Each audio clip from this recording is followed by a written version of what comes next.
You just placed a small order for 2,000 bottles, but your supplier insists the minimum is 10,000. You ask, why can't they just make less?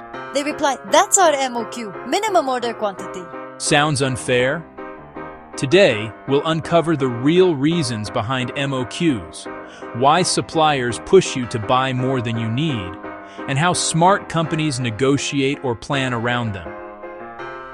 Welcome to Supply Chain Academy, where we simplify complex concepts behind the products you use every day.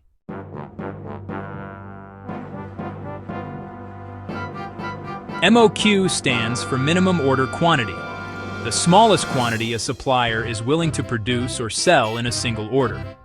Think of it as their way of saying, below this level, it's not worth it for us. In manufacturing, every production run has setup costs. Changing molds, cleaning machines, preparing raw materials, scheduling labor. These costs are fixed, no matter if you make 1,000 or 10,000 units. So, suppliers use MOQs to spread those fixed costs over a larger batch, lowering their per-unit cost and keeping operations efficient. Imagine a packaging supplier who makes PET bottles. Each time they switch the mold, it takes 2 hours of downtime. That's labor, lost capacity, and wasted energy. If they ran the line for just 2,000 bottles, the cost per bottle would skyrocket. But if they run 10,000 bottles, the cost per unit becomes reasonable. And that's how your MOQ of 10,000 is born. So the MOQ isn't random. It's economics meeting efficiency. Not all MOQs are the same. Let's look at a few types you'll face in CPG supply chains. Production MOQ, driven by setup time and batch size. Procurement MOQ, when suppliers themselves buy inputs in bulk.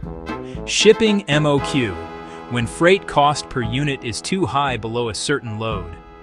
For instance, your carton supplier might insist on 5,000 cartons because their sheet supplier sells cardboard in rolls large enough for that many units. The MOQ cascades through the supply chain, from raw material vendor to your packaging vendor to you. For planners, MOQs can be a nightmare. You only need 200 units next month, but the MOQ forces you to buy 10,000. That means cash tied up, storage cost, and sometimes obsolescence, especially for packaging or short shelf life items.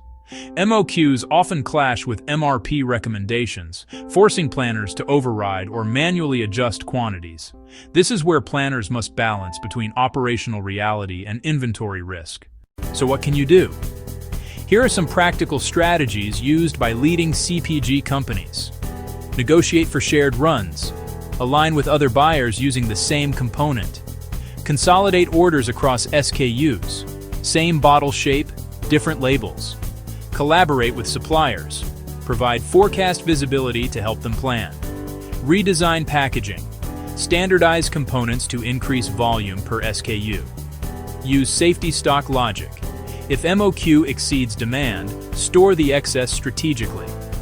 Remember, MOQs are rarely set in stone.